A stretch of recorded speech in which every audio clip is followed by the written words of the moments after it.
Welcome to the Behind the Scenes podcast, the creators podcast, where we take a look behind the scenes at what creators are doing, how they're making their money, what their process looks like, what their client process looks like, and all the things that you guys need to know to really become the better creators that you guys need to know to be.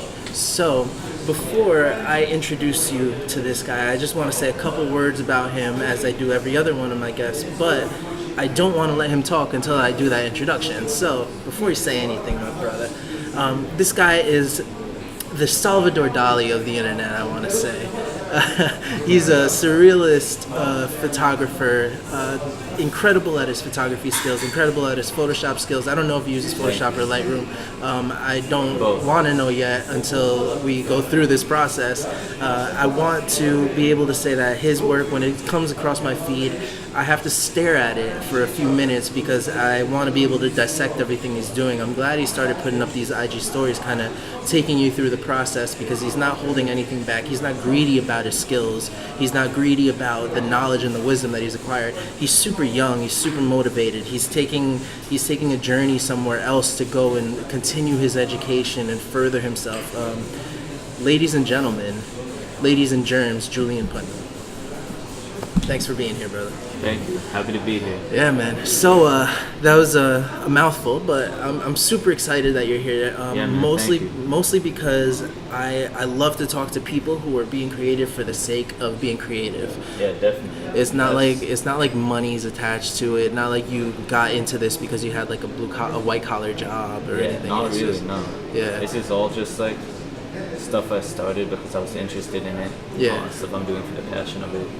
So I try to stay genuine and true to that. Like, that's how I stay motivated too. Like I work on stuff that's truly interesting to me. Right. So how did you learn this, and where did you start? First of all, either photography, or did you start with graphic design? How did you get started in this? So I used to use a program that's like Photoshop called Pixelmator for Mac, and I started like dabbling in that when I was like only 12 or 13. And how old are you now? 18. Okay. Yeah. But so I've actually been doing the Photoshop stuff longer, but I didn't start really doing it like I'm doing it until after I started photography. So I only started photography when I got my first camera, which was on my 17th birthday. Really? So you've been doing photography for a year? Yeah. And you're already better than me. No, the funny thing is that for a lot of people that are my age, I'm 29, the first, I guess, program that you could do anything on the computer with like that was Paint, like Microsoft Paint. MS Paint, yeah. Yeah, so to come this far where you can easily... I only use MS Paint, nothing else. Yeah, I only use Just kidding. Well, that's what I'm saying. Like, to go from that to being able to get these free software that you could create an alternate universe is insane to me, you know? Yeah, so, it's definitely about working with what you have too, because I mastered Photoshop's a lot better than Pixelmator, but I wouldn't say I mastered anything because I still have a lot to learn, but I definitely like got acquainted with Pixelmator, mastered that, not really mastered, whatever, and then I moved on to Photoshop. Right. So, because I mean, even though you weren't in college yet, so Photoshop was a price that you had to pay. You had to pay for it, or did you? I still paid $10. I got the Lightroom and Photoshop package in the fall, so I still paid $10 a month. It's like a Spotify subscription. Oh yeah. But it's like, you know, that $10 goes towards like what I'm passionate about. So right, it's that little investment to make towards whatever. So so you're doing? Do you consider yourself that you do surreal photography? What is it? How do you consider yourself? What title would you put out? So I'm a photographer, so I go on shoots, and I like try to use my creativity when I'm out on shoots. So I'll go into the city, New York City, and I'll go just walk around to like local towns. I drove to Englewood Cliffs the other day, so I'll go local places wherever I can find. So I found a waterfall, Englewood Cliffs, or like I'll go to the city and I'll try to get on a roof, or I'll find like a nice view, and I take photos first. So then in my Lightroom I'll have like all these photos I take that just for the sake of the art, and I don't really do anything with yet. But then what I'll do is I'll go take a few photos, edit them to the best of my ability, like add exposure, like highlights and shadows, contrast, noise reduction, detail, sharpness, all that stuff. Get the colors and the lighting looking great. And then what I'll do is I'll export all my stuff and put it in like a folder with the date, right? So then I'll have like some pictures of people I can use, some nice cityscapes, like nature shots, whatever. Sort of all stuff I can blend together. Now I have it in a big folder, which is like You'll create like a bank of what your resources, pretty much. Yeah, that's basically my resources. It's like it's like my paint palette for Photoshop. So then what I'll do is I'll go in Photoshop and I'll open a new document, and it's just like my imagination. It's like wherever my imagination takes me. Like that's the first thing. So I'll look at my photos and I'll say like, how can I take these photos? Like a lot of the times, I do Photoshop because I don't get the most interesting shots. Like I get interesting shots, right? But you're not always gonna get to the most picture perfect location. It's almost like a in everyday life, especially like living in like a part of the country where there's not like tons of scenic, like huge like natural parks and stuff like that. You're not gonna get like picture perfect shots every single day, especially since I was just in high school. So what I do instead is I take the shots I get and I think like, how can I blend them together in a way that's gonna really look like realistic, but it's also gonna look like amazing, out of this world. Right. So I'll go and I'll look and like I'll see a cityscape. I'll put that maybe into Photoshop first, and then I'll go through some of my other shots I have in my folder, and I'll just start blending them together. I'll like cut up in Photoshop. Basically, what I do is I just will take a layer. So you're pretty much taking away. You're trying to manifest something that's not there by creating the world that you wish was there. Sorta. I mean, to me, it is there. Nah. So, all right. Here's a question. So, Yeah. for people that aren't that creative, right? What can they do to kind of, I guess, find their own voice in that? Because you're creating this kind of palette of different photos, pretty much, and putting them in like a photo bank, and you've developed that technique. How did you get that technique? Is that something that you just came up with? Well, this would be easy because I can run around taking pictures all the time. How does somebody come up with that style on their own?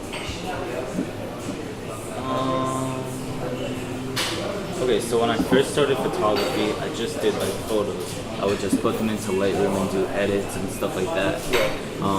But eventually I got interested in doing really crazy stuff. Again, it all just started from my imagination. Like I remember the first ever idea I got for Photoshop was I was in the city and I took a picture of someone with a hoodie, and I thought like, what if I just took this picture and instead of like their face inside the hood, I made a building come out of it. And so what I did, like at that point, I didn't have it like organized at all, but I would just take my stuff and like just export it wherever, and like find it on my computer and then put it into Pixelmator, which I used at the time, and then I would just like cut it out. I was pretty bad, but I would just like cut it out and then put in like the new, like the second layer on top of it. So I would cut out where the hood was and put this building. I feel like it's being a little bit okay with just taking that crazy idea that you have and just running. Definitely. No, it's definitely about being comfortable. And it's, you know what, it's like a balance. It's a balance between like being comfortable to do whatever I want, and limiting myself and saying like, okay, that is something that's not valuable that you can cut out. It's a lot like writing. It's like you want to be comfortable with your ideas and let the creativity flow, but you want to get it across in the most concise, like proper way possible. Otherwise you have a lot of clutter. So I have a lot of ideas that I don't fully realize just because a lot of times they're cluttered. But at the same time, like sometimes I take that one crazy idea and just go for it. And I feel like that's a common struggle with entrepreneurs who are creators in general, There's so many ideas, and so many paths you can go down in entrepreneurship because we're creative. That's like, how do you filter out what you want to do versus what you can do versus what you need to do in order to make a living, and then in order to make money, and then in order to express yourself creatively, right? Yeah. So I've managed to make a little bit of money from this. I don't really. What I want to do is I want to move towards making money for the work that's truly interesting to me. That's just purely like about my artistic vision. But I have made money at like going on shoots for people, doing Photoshop edits for people. Like, because they just like, I go to networking events and stuff like that. I just connect with people, and then they see the work, and they'll hit me back up and say like, can you go for a shoot? Right. And I'll like give them a price, and then it'll happen. Right. Well, I also feel so like that's how I've been making money for a while. I also feel like you're in a place where you're young enough to really take huge risks with your career, and be able to completely transcend your competition, because where people are playing the safe moves because maybe they're 10, 20 years into the industry, you're doing whatever it is that your passion project is. Yeah. I mean, I think the most important thing is just being honest with yourself and being critical with yourself. Like, if you have amazing work, everyone's gonna come to you, and then it's just about like, how do you manage that? Like, how much time do you put into working for yourself versus working for everyone else versus making your money? I mean, when you raise your price, you're definitely gonna get less people who want to work with you. Right. But if your work's interesting, you're gonna have enough people who want to work with you no matter what. You know what I mean? Right. And I was talking about this.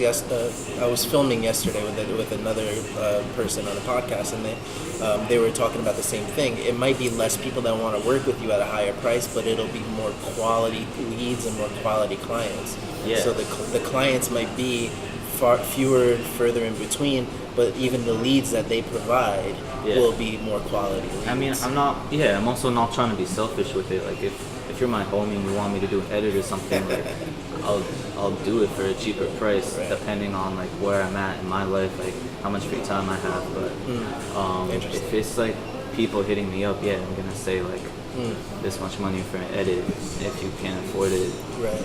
And I feel like you have a unique skill where some photographers may just do photography, clean, crisp edits, where you can do these kind of edits where you're taking the picture that may be already clean and transforming it into a different universe. And I think that's a unique skill to have, because most photographers can't do that. So I think that's really unique.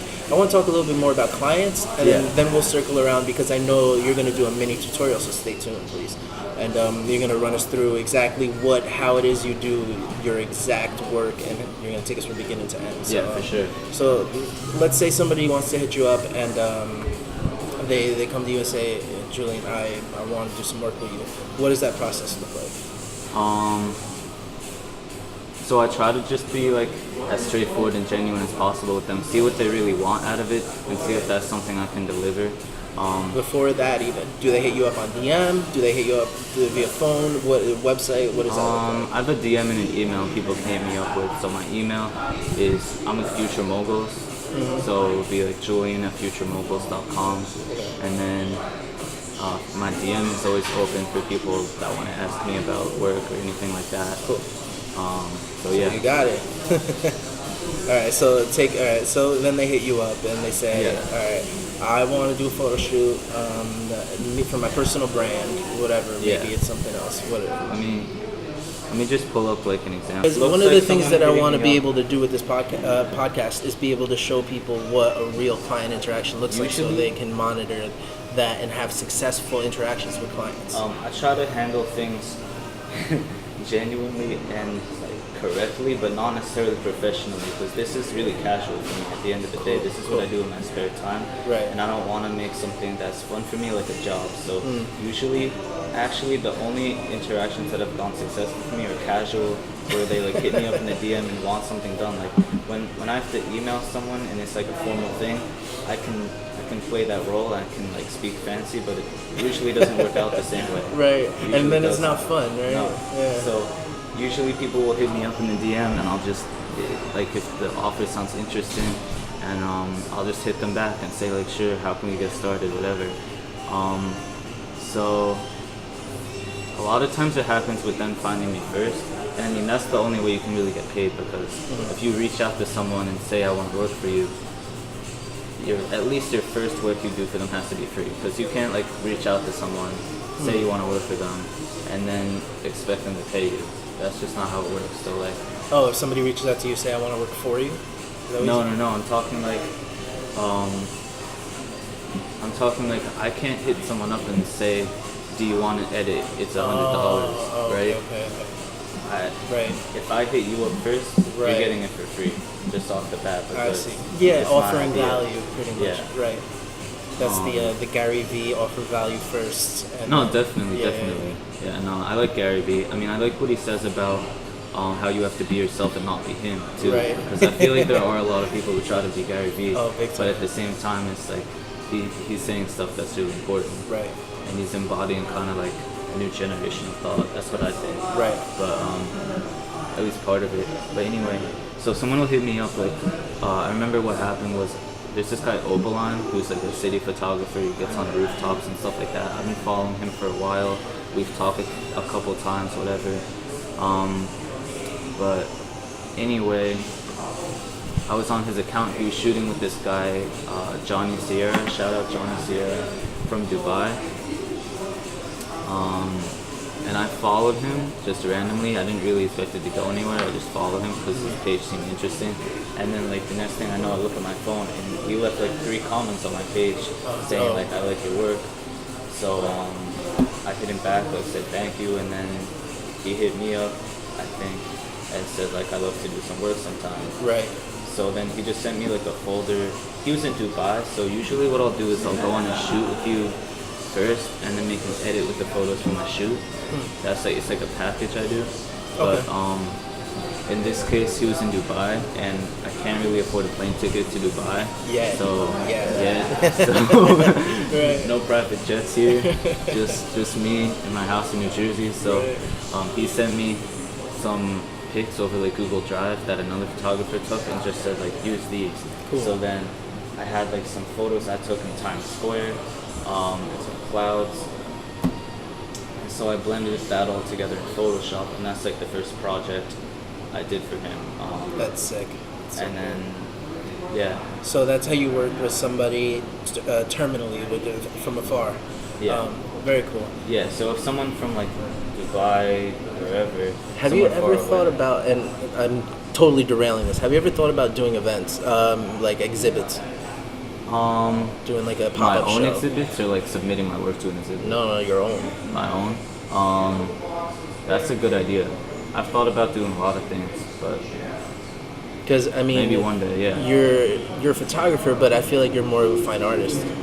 Yeah, no, definitely. So that's the other thing. I've been doing fine art longer than Photoshop or photography. Like, Really? yeah, like I took the art program in school, and like Okay. I've been doing art since I was like 2 years old. Like, Yeah. just making stuff. Yeah. So Like no, that. I feel like. So I've always been like that creative kind of person. Yeah. It has its ups and downs for sure. Oh, big But, like, time. I was I was the kid. I used to play soccer. I was the kid like staring at the clouds during the soccer game, and the coach would be like, "What are you doing? You gotta pay Right. attention." The kid I'd in be the like, back of the room in English Yeah, class. see, I too. knew even back then like that the life I wasn't about that life. It Right. was about the. When are you moving?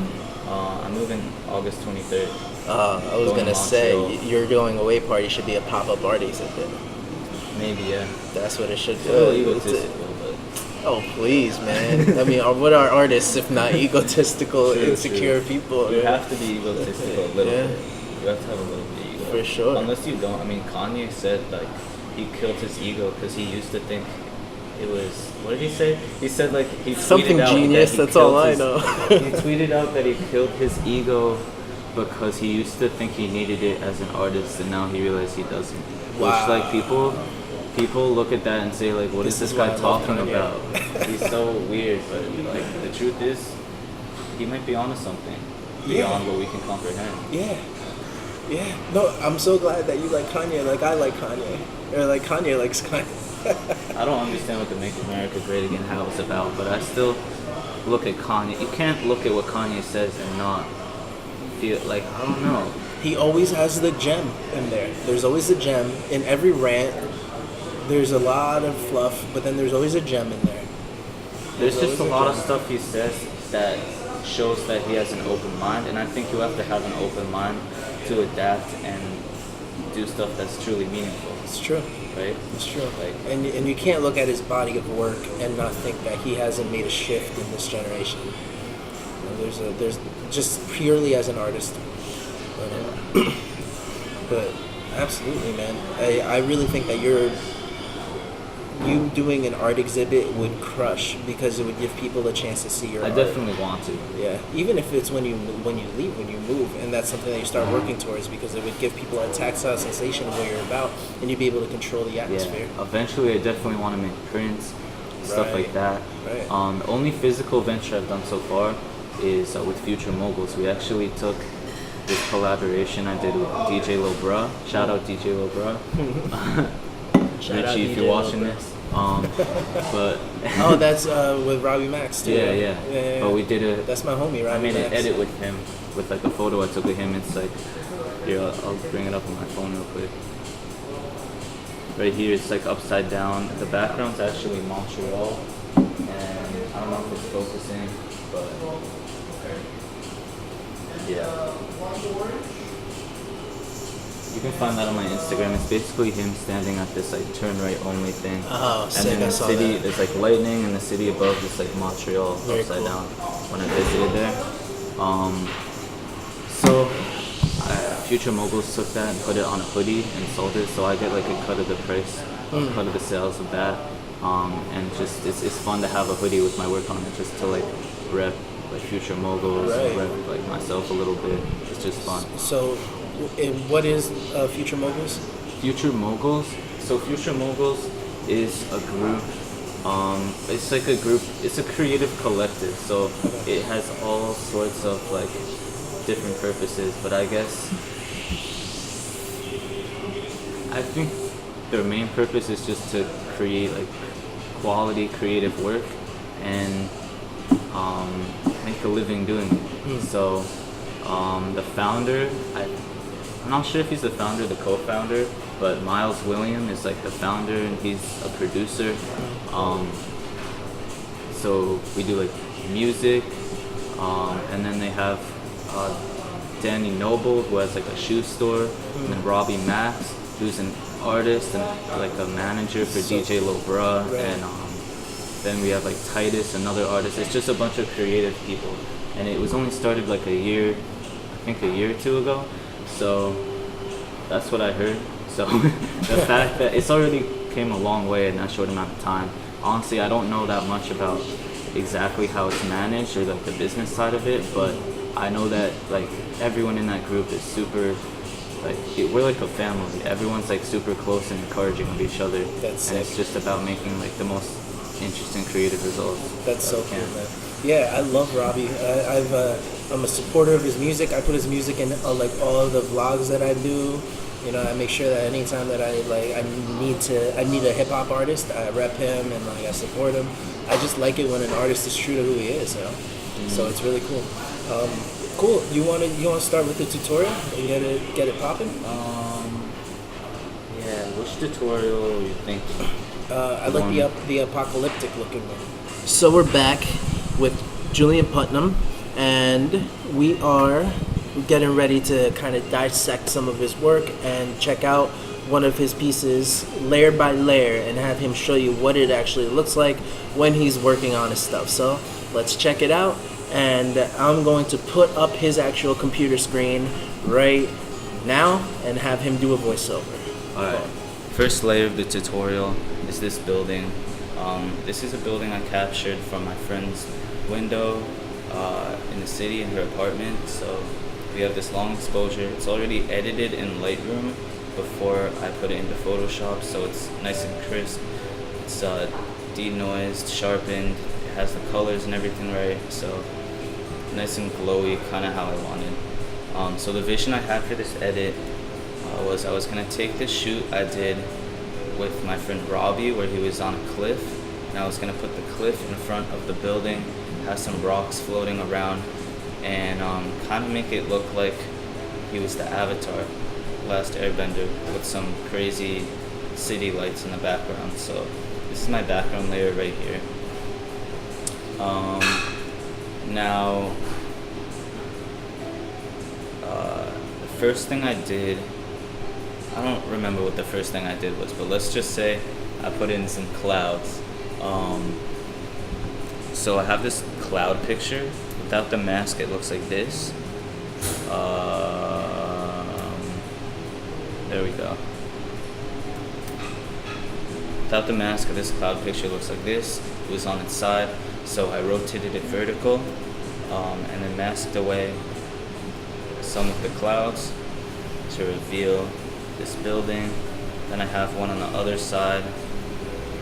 Did the same thing, masked some of it away, and then masked even more of it away in the group layer right here.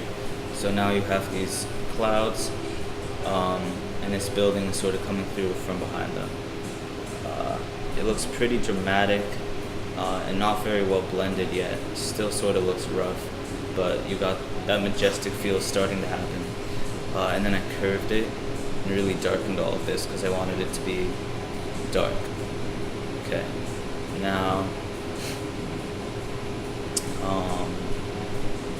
the next thing I'm going to show is how I added another layer of the building on top and made it come through by changing the blending mode to screen. So that means that only the lights of the building come through, and then I masked away even more. So without the mask, it looks like this. It's too bright, and I masked it away to really make that building shine through the clouds.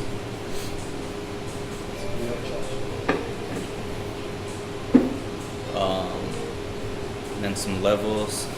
Honestly, the way I approach things in Photoshop, I don't really have a set process. I sort of freestyle and attack it. It's like attacking a math problem or like any other kind of problem, where it's even like playing a sport. Like I go in there, it's just like a spontaneous mindset, and I use the tools I have to bring whatever I imagine to life. So in this tutorial, it's going to be a lot more philosophical than just like exactly how I did it, because you can tell I'm not that organized.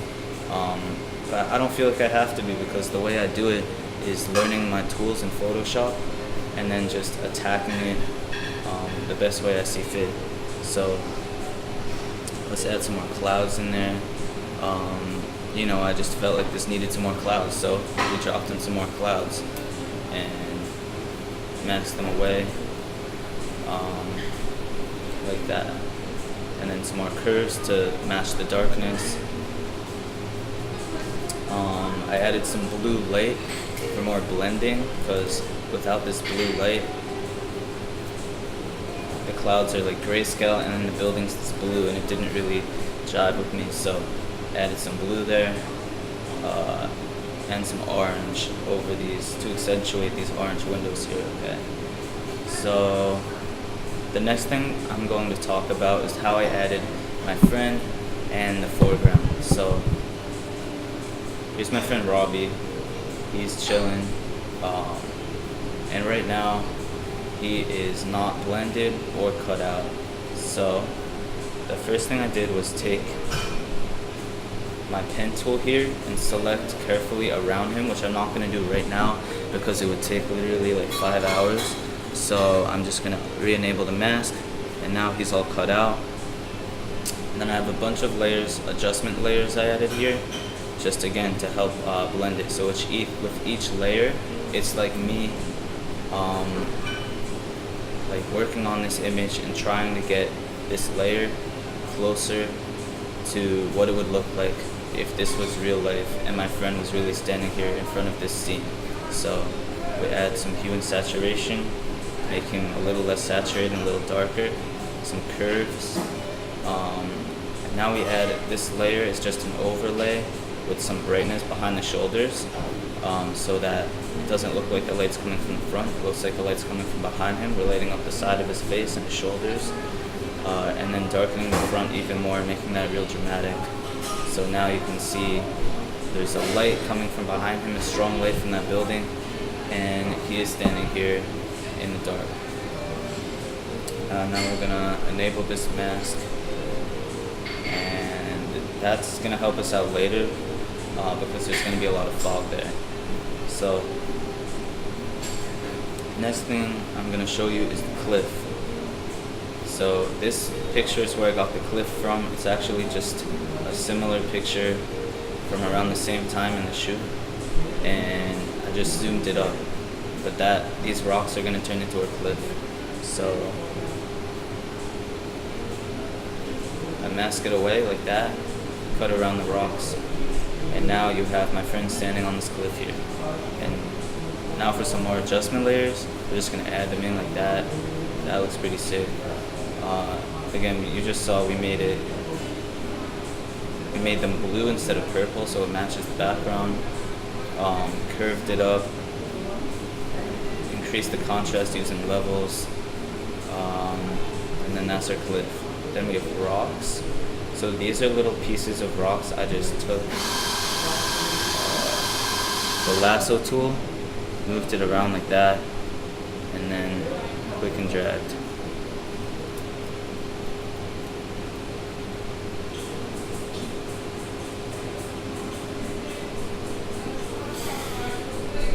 Now I added some more rocks up here. Why are all these masks back?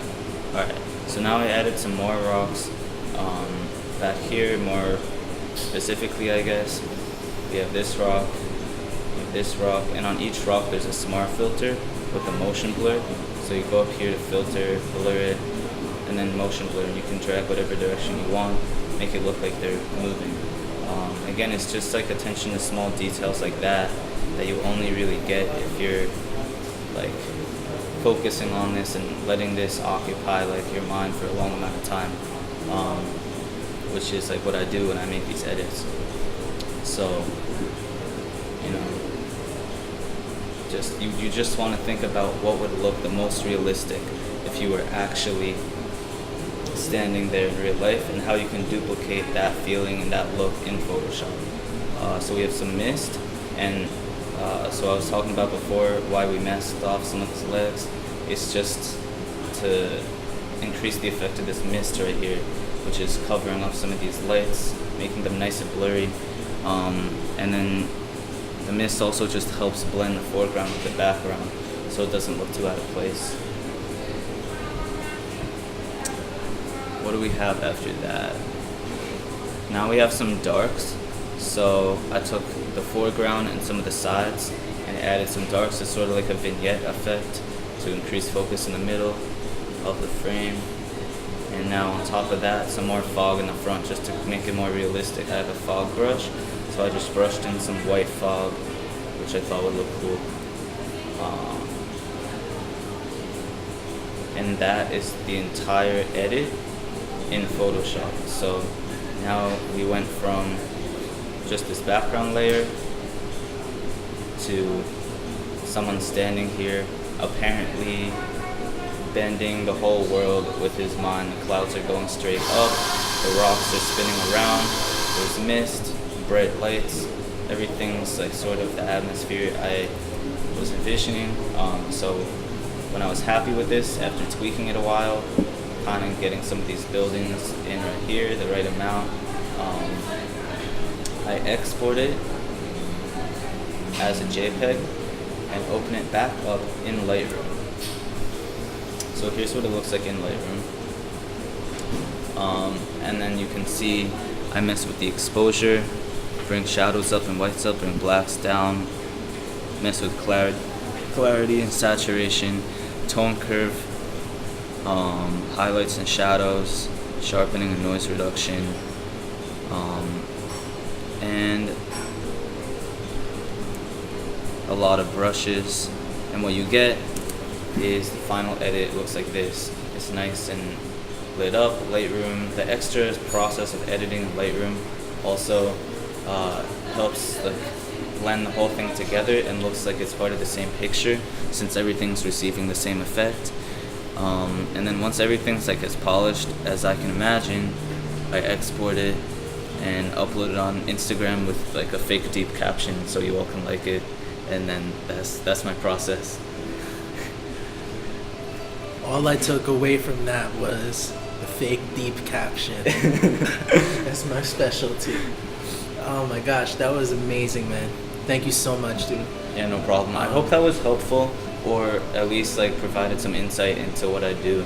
I didn't have like a whole like tutorial for beginners like set up, but the most important thing that I would take away from that is just like practice and use your imagination. That's really like, if you're interested in what I do, like, or like achieving something, anything you do that's quality, just like be yourself and use your imagination. Like, go for it and spend a lot of time on it.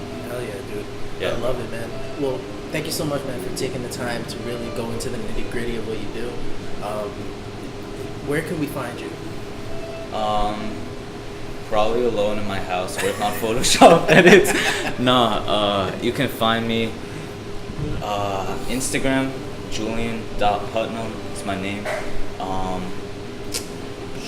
I don't have a lot of other social media set up yet, but yeah, Instagram's like my main hub where I upload my work. I'm working on getting a website set up. I'm part of 2 collectives, Future Moguls, which I already talked about, and Broken's Best, which is a creative collective started with like younger people around my age in northern New Jersey. So it started by my friend from Cedar Grove. There's people from like all around New Jersey in that collective. Awesome. They do like music, photos, all that stuff. Broken's Best on Instagram, Future Moguls on Instagram, and then my Instagram is Julian.Putnam again. Rock and roll, man. Yeah, bro. Well, once again, thank you, brother. Is there anything that you want to leave these people with? Any final thoughts?